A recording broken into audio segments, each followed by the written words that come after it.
It's 3 p.m. and time for the Daily Community Briefing. Team coverage of the latest local news important to you. Now let's head to the Wallingford Broadcasting Studios for the Daily Community Briefing. Good afternoon and welcome in to your Daily Community Briefing. I'm Michael Watkins here with you on 100.7 The Coyote and WBON TV. Channel 9. We're glad to have you along with us, folks, on another beautiful day here in downtown Richmond. Our newscast today is brought to you by Bishop's Small Engine Repair. They are your home for all the best outdoor power equipment, like Cub Cadet. You can check out their curbside shopping on North Estill Avenue in Richmond, still taking care of you during this pandemic. We're also brought to you by Affordable Heating and Cooling. When your AC needs to be looked at, or in the case now with the colder months approaching, if your heater needs to be looked at in your house, make sure to call Brian with Affordable Heating and Cooling at 859-779-0122. You may not need the heat. May need more to go back to that AC on this weekend. Bluegrass Marble and Granite of Richmond is also a great sponsor of ours. They are located at 635.5 Big Hill Avenue in Richmond. Bluegrass Marble and Granite can take care of all your remodels or fabrication needs.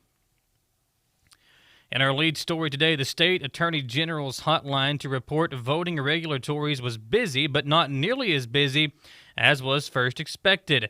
The hotline received a total of 376 calls during the 2020 election, 111 of which were made to the hotline on Election Day. Heading into the election, the Office of the Attorney General provided a way for Kentuckians to report any suspected voter fraud through the election's law violation hotline. During the 2016 general election, Kentuckians made 216 complaints to the hotline, and in the 2012 general election, the hotline received 183 calls. Kentucky State Board of Elections Chairman Ben Chandler explained many of the complaints investigated in 2020 were found to be non-fraudulent. Of all the so-called complaints that were sent in to the hotline, very few of them had anything to do with fraud. What few there were very minor in nature, Chandler said. This election has been more secure, it's been cleaner, and just been beautifully handled by people up and down the system. Chandler noted the board had originally expected to receive an influx of calls because of President Donald Trump's call for his supporters to watch the polls and because the changes to the election due to COVID-19. Here are the top 8 complaints people called the hotline about. 94 calls about procedural questions, 67 calls about general election fraud and other, 36 calls about special or absentee ballots, 36 calls about electioneering, 21 calls about mailer, 16 calls about election officials, 7 calls about legal questions, and 7 calls about residency. All in all, it seemed to be a pretty good election as far as everything that was handled here in the state of Kentucky, and Attorney General Daniel Cameron and each of the county clerks and the poll workers deserve a lot of credit for everything that went on in the state's election process. Well, the Madison County Sheriff's Office recently responded to a call of domestic assault which occurred in the Eastwood Drive area. Prior to the officers' arrival to the scene, they were informed that a male suspect was in possession of a firearm. When police arrived, they located Thomas Buskirk being restrained by one of his family members. When questioned about her husband's behavior, Buskirk's wife reportedly told authorities that he became angry because he could not locate hot sauce in their household. Buskirk allegedly began throwing various items out of the cabinet searching for hot sauce, which drew other members of the household to the kitchen to inspect the situation. One family member attempted to calm him, who then allegedly began striking the family member. According to the arrest citation, Buskirk then retrieved a handgun and stated that somebody is going to die tonight and it ain't going to be me. Buskirk's family stated that he began eating while still holding the firearm. Further reading of the citation states that he became belligerent again, grabbing a sword and placing it on the porch area of the home. Buskirk was restrained after he reportedly became physical with the victim again, and his firearm was taken from him and locked in a nearby vehicle. Officers say that Buskirk had a strong odor of alcohol on his person. Buskirk was arrested and transported to the Madison County Detention Center, where he was charged with fourth-degree assault and third-degree terroristic threatening.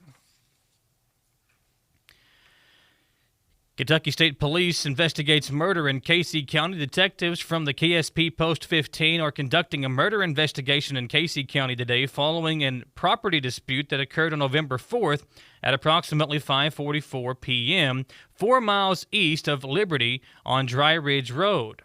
During the investigation, it was determined that Randall Atwood, age 58 of Liberty, and Elza King, age 33 of Liberty, were involved in a verbal altercation over a property dispute.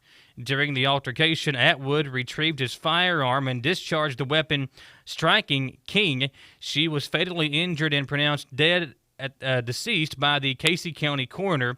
Atwood was charged with the murder and lodged in the Casey County Detention Center. KSP was assisted at the scene by the Casey County Sheriff's Department, Liberty Police Department, Casey County EMS, and Casey County Rescue Squad. This incident remains under investigation by the detective Marvin Blakey. Well, Madison County Food Service is still working overtime to get students across the county meals, whether they are attending virtually or in person. WBON-TV spoke with Food Service Director Scott Anderson, who said that the state has also asked those participating to fill out a survey, the link to which you can find on WBON-TV's Facebook page. With the details of all this, here is WBON-TV's News Director Marissa Hempel. Even with both virtual and in-person learning, Madison County Food Service is still going strong, bringing meals to all children and students. Every Friday from 9 until 1 p.m., meals will be given out for all students under the age of 18. There will also be some new events coming up. Breakfast, lunch, and dinner. So we're doing meals for virtual students at both high schools, and we will every Friday. And then the state has asked us, they think we're feeding too many kids, so they've asked us to kind of get a feel on how many kids out there really want food or really need it. So is this a new thing that they determined that you guys are handing out too much food, or how do they get that number? Based on what other districts are doing, they just feel that we're giving out a lot more food. We've had a lot more requests from people than other districts are seeing. I know that the food banks at both in Berea and Richmond have seen an increase in the request of food for them. So the state's just not really sure what's going on. Is it Madison County? Is it, what the deal is? So what's the future going to look like? What's the next step? I don't have to have people sign up because we're able to feed kids 18 and under. We're just going to try to do a little survey to see how many people actually sign up saying, yeah, we really want the food. And if it kind of matches the numbers that we're doing, we're just going to continue to do what we're doing. So explain the situation and the necessity for the form. Sure. We put the form. So the form is just basically getting a snapshot of how many people truly want food, who needs it, who are people just coming to pick it up because we're giving away free food, or do they really need it? And the state feels if they sign up for it, that kind of shows that they really need it. We're not really asking people to sign up because we're going to give it to you anyway, so I'm not checking a list at the moment. We're just over the next week or so asking people, hey, if you want food from us, go ahead and sign up on this form so we can show the state that there's 3,000 or 4,000 kids out there that really want this food. And tomorrow at both high schools, correct? And what's the date and times for that? So tomorrow, it'll be every Friday from 9 to 1, we have pickup for our virtual students. And they could be from elementary, middle, or high. And basically a parent just shows up, tells us the number of kids they have, and we're going to give them food for 7 days. We're going to give them 7 days worth of food. Great. Is there anything else we didn't touch on, Scott, of stuff that's going on? Is there anything else coming up that you wanted to add? Well, we've got our Thanksgiving dinner coming up. We're still going to feed kids in school Thanksgiving, and we're going to come up with some special things to send home for the kids that aren't coming in person and continue to do the great meals that we're doing. For more stories such as these, be sure to visit Richmond's very own WBONTV.com. For For Channel 9 News, I'm Marissa Hempel. Thanks, Marissa. It's now time for our first commercial break on today's newscast. When we come back, lots more to get to, several more arrests, including one from Laurel County, and we'll give you an update from the Madison County Health Department. And don't forget, folks, big high school football game tomorrow. We'll tell you who's playing and where you can catch it at, all coming up on your daily community briefing. We're live on 100.7 The Coyote and WBON-TV, Channel 9. Davis & Powell Funeral Home in Berea. From our attention to detail, a diverse staff, and the best aftercare in the business, there's no better local choice to take care of your family in a difficult time than Davis & Powell. Call in to discuss pre-planning and preparations so there'll be no additional burden on your family. Davis & Powell Funeral Home in Berea. For additional information, check them out at davisandpowellfuneralhome.com. Davis & Powell Funeral Home, always going the extra mile. I'm Michelle. And I'm Jennifer, and in the spring of 1992, Bishop Small Engine Repair was born in our mom and dad's barn in Estill County. Then in the fall of 1992, we made the move to Madison County, where we are today. With the support of our family, customers, and community, we have continued to grow in the outdoor power industry. With a full line of products from Cupcadet, Grasshopper, Echo, and Shindawa, we can help you tackle your yard so you can enjoy it with your family. Bishop Small Engine Repair, where our focus is our customer. Stop on in, 119 North Estill Avenue in Richmond. We can't wait to see you. Get the money you need now. Apply for a home equity line of credit at Cumberland Valley National Bank today, with no payments for 6 months and low rates. There's never been a better time to tap into your home's equity. WBON-TV Channel 9 is on the air with 4 great channels of unique programming. To see what's on Channel 9, go to WBONTV.com and click the Over-the-Air tab. Just click on the channel icons for today's TV guides. While you're there, you'll find lots of useful information and tips on how to receive Channel 9 and many other TV channels free over the air. You'll also find very useful videos and antenna recommendations for the best free TV experience. Channel 9 will also be available on many area cable systems, and we will list our cable partners here soon. While WBON-TV continues in program testing, please drop us a line about where you're viewing our new stations. The email address is information@WBONTV.com. Thank you for sharing television history in the making on Richmond's very own Channel 9. The Habitat Restores of Clark and Madison County are back open and accepting donations at both locations. The donations help to build homes for someone in need in your community. If you'd like to schedule a pickup, just contact the store closest to you. Donate, shop, or volunteer with the Habitat for Humanity of Clark and Madison County. At the Estill Clinic and Urban Healthcare Pharmacies, we make it our mission to care for all of your pharmacy needs as quickly and conveniently as possible. Whether you need a prescription filled, an immunization, or help with an over-the-counter need, our pharmacists are here to help. Both of our Estill County locations offer text and call reminders, automatic refills, and medication synchronization, and are equipped with drive-thrus. All of these services help us save you time and make sure you always have the medication you need. Stop in or give us a call today. When you need professional assistance, White & Associates Certified Public Accountants and Consultants of Richmond can help you, providing professional services to individuals, small business, self-employed proprietors, corporations, municipal, governmental, and not-for-profit organizations. White & Associates provides individualized services for taxes, audits, business startup, consulting, financial services, payroll, and bookkeeping. Visit the website for more information and to see the local testimonials. White & Associates, PSC, 1407 Lexington Road, Richmond. Here at WBON-TV, we are very happy to be bringing the local news, weather, sports, community events, and conversations to you very soon on Richmond's new TV station, VHF Channel 9. While we continue installing equipment and expanding our facilities to officially launch this new media service to you, let us know where you're watching. Email us at information@WBONTV.com and tell us if you're watching over the air, on cable, and what you think of the programming. Exciting things coming soon to Richmond's very own Channel 9. Daily Community Briefing. Glad to have you along, folks. We're also brought to you today by Davis & Powell Funeral Home. They are located over in Berea and have the best aftercare in the business. When every detail counts, remember Davis & Powell Funeral Home.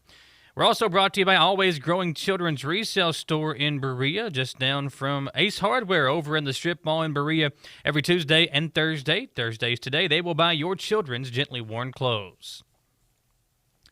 Well, Laurel County Sheriff's investigators arrested 10 individuals on Tuesday, November 3rd, while conducting drug investigations in southern Laurel County off Bolton Ridge Road and Foley Road.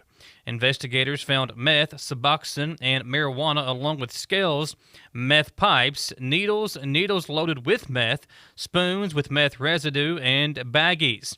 The arrested individuals were identified as arrested off Bolton Ridge Road, Becky Lee Henson, age 36, and Larry Crossland, age 50, of Bolton Ridge, London, both charged with possession of a controlled substance, first-degree methamphetamine, possession of drug paraphernalia. They also arrested off of Foley Road James E. Young, age 34, Randall Lee Cox, age 43, Abraham Flannelly, age 25, and Michael Flannelly, age 25, Donald R. Brown, age 33, Mary Ellen Brown, age 53, James F. Taylor Jr., age 51, and Stephen Lewis, age 33. All 10 individuals were lodged in the Laurel County Correctional Center. Photos were attached for the courtesy of the Laurel County Correctional Center, and Laurel County Sheriff John Root stated that the war on drugs continues in his county. Well, during these contentious times with COVID and the election, many welcome some holiday and Christmas cheer. If you live in Richmond, you are in luck, as the annual downtown decorations have been put up this week. WBON-TV spoke to Mason Chambly of Richmond Parks and Rec, who commended the Richmond Fire Department for their hard work putting the direct decorations up, as well as explained what you can expect when you stroll or drive through downtown Richmond. With the story once again, here is Marissa Hempel. Mason, it's already that time of year again. If anyone has been downtown in Richmond, you no doubt have noticed that the Christmas decorations are starting to come up, so Christmas cheer is starting to spread. Do you want to tell us about this? This year we decided to bring some Christmas cheer to downtown Richmond along Main Street. One, because it's been a rough year for a lot of people, and we wanted to do something that would lighten the mood, put a little spirits in people, and just kind of bring a more festive and happy atmosphere. And then secondly, because of things that have gone on this year, we ended up with a surplus or extra cash in our budget. We wanted to find out ways that we could invest that back into the city, and we thought this would be the best way for the upcoming holiday season to invest that money back into the city. And so what we've done is purchased numerous wreaths, lighted decorations, bows and ribbons, and other kinds of Christmas decorations that we've put up on Main Street in front of City Hall and around 2nd Street in front of the courthouse. So that way when people are driving by or walking through during the day or at night, it's nice Christmas festive atmosphere that they can enjoy. Is the work done, or is there still more decorations to go up? Or if you go around downtown now, will you get an accurate representation of the finished product? So you will get a pretty accurate representation of the finished product. We, I would say, have about 90% of it done. I think there may be a few little items here or there that just tweak and make sure they're getting ready to finish up. But for Main Street and downtown, that's all pretty much the way it's going to look. So when you go down, I would suggest going at night when everything's kind of lit up pretty. You're going to really see a pretty cool display going on there. And we think this is going to be a really great, cool benefit for the next 2 months for the city. Now, you all do partner with the Richmond Fire Department to get these up, correct? Correct, we do. They have been a tremendous help, and they help us a lot with all of our things. But Monday, on November 2nd, they were down there with the ladders, going up on the light posts, installing the lights, installing the wreaths. When it was in the 20s that morning, so we really couldn't have done this without them and their hard work. It's incredible that they're willing to do this for us. It's not within the normal job description of a firefighter to go out and hang lights up downtown, but they were more than happy to do that for us and really wanted to see this happen downtown too. Richmond has a lot of traditions that date back so many years that it's hard to count them. We are hoping that this reinvigorates the tradition and that we can continue to invest in it and make it bigger and better in the years to come, and that this is something people look forward to every year, along with our other Christmas events like the Christmas parade or the holiday happening or our Santa programs. It's definitely good to see holiday traditions continuing in downtown Richmond. For For more stories such as these, stay tuned right here to WBON TV. For Channel 9 News, I'm Marissa Hempel. Stay tuned to WBON TV as we get closer to this year's Christmas Parade. If you'd like to sign up for this year's Christmas Parade, you can reach out to Richmond Parks and Recreation for more information. KSP report responding to Bogey Mill Road in reference to an alleged assault that occurred. Upon arrival, troopers report speaking with 39-year-old Joshua Daugherty. Daugherty allegedly stated he and his wife had been in a verbal altercation over intimacy. Daugherty stated his wife began hitting him during the argument, so he began trying to catch her punches, but he did not hit her back. KSP then spoke with the wife, who reiterated that the fight began over intimacy issues. The wife stated she went downstairs to go to sleep when Daugherty alleged came downstairs and flipped a mattress and began yelling. According to the citation, she mentioned further that she went to talk with Daugherty again, but he allegedly pushed her down on the mattress and continued holding her down. She stated she began flailing to get away from him, and he allegedly punched her in the mouth to the point that she then began bleeding, and a necklace was ripped off of her neck. As the citation continued, the wife stated Daugherty then threw her to the ground, where she then hit something and sustained cuts and bruises to her left hip. Daugherty's daughter was then interviewed, and she stated that she heard Daugherty and the victim arguing and observed Daugherty punch her in the mouth. Daugherty sustained a bite mark to his right arm. He was arrested and transported to the Madison County Detention Center on a fourth-degree assault charge. Well, if you're watching along here on WBON TV, you'll be able to see a graphic that was shared by the Madison County Health Department, which highlights why individuals who test negative for COVID-19 should still quarantine. Health officials say that people who contract COVID-19 can take up to 10 days to become symptomatic, and they can still expose people during this period. If you see the graphic that was posted by the Madison County Health Department, COVID-19 incubation timeline can take up to a 14-day incubation period. Sally was exposed to COVID-19. She got tested 5 days later, and the results came back negative. On day 8, she didn't have COVID-19. Sally attended school and a family cookout. She was contagious days 8 and 9, 48 hours before getting the symptoms, and now has exposed 17 people.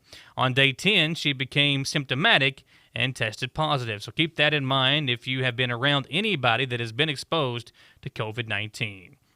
It's now time for our second commercial break, folks. We appreciate you being with us here on this Thursday edition. Don't forget, tomorrow night, a huge high school football game takes place here in Madison County. Madison Central and Madison Southern will face off for the right to be crowned the champion of Madison County. The Battle of Madison County takes place tomorrow, and we will have it for you live right here on WBON TV. You can watch all the coverage beginning at 7:10 tomorrow. We'll have homecoming festivities from over at Madison Southern as well at halftime, and you can also listen to that game live on 103.5 WKXO, on WLFX 106.7, and on 92.5 WEKY. Tons of ways to get exciting high school football coverage between Madison Central and Madison Southern tomorrow night. Appreciate you hanging out with us, folks. We'll come right back with information from the governor report from yesterday, and Madison County's COVID-19 current incidence rate went down. We'll tell you what it is when we come back on your daily community briefing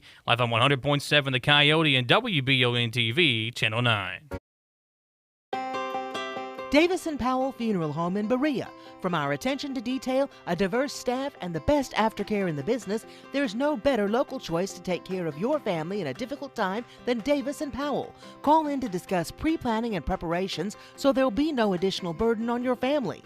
Davis & Powell Funeral Home in Berea. For additional information, check them out at davisandpowellfuneralhome.com. Davis & Powell Funeral Home, always going the extra mile.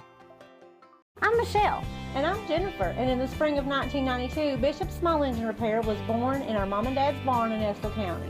Then in the fall of 1992, we made the move to Madison County, where we are today. With the support of our family, customers, and community, we have continued to grow in the outdoor power industry. With a full line of products from Cupcadet, Grasshopper, Echo, and Shindawa, we can help you tackle your yard so you can enjoy it with your family. Bishop's Small Engine Repair, where our focus is our customer. Stop on in, 119 North Estill Avenue in Richmond. We can't wait to see you. Get the money you need now.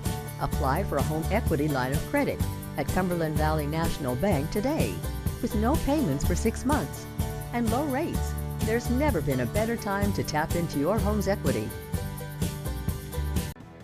WBON-TV Channel 9 is on the air with 4 great channels of unique programming. To see what's on Channel 9, go to WBONTV.com and click the Over-the-Air tab. Just click on the channel icons for today's TV guides. While you're there, you'll find lots of useful information and tips on how to receive Channel 9 and many other TV channels free over the air. You'll also find very useful videos and antenna recommendations for the best free TV experience. Channel 9 will also be available on many area cable systems, and we will list our cable partners here soon. While WBON-TV continues in program testing, please drop us a line about where you're viewing our new stations. The email address is information@WBONTV.com. Thank you for sharing television history in the making on Richmond's very own Channel 9. The Habitat Restores of Clark and Madison County are back open and accepting donations at both locations. The donations help to build homes for someone in need in your community. If you'd like to schedule a pickup, just contact the store closest to you. Donate, shop, or volunteer with the Habitat for Humanity of Clark and Madison County. At the Estill Clinic and Urban Healthcare Pharmacies, we make it our mission to care for all of your pharmacy needs as quickly and conveniently as possible. Whether you need a prescription filled, an immunization, or help with an over-the-counter need, our pharmacists are here to help. Both of our Estill County locations offer text and call reminders, automatic refills, and medication synchronization, and are equipped with drive-thrus. All of these services help us save you time and make sure you always have the medication you need. Stop in or give us a call today.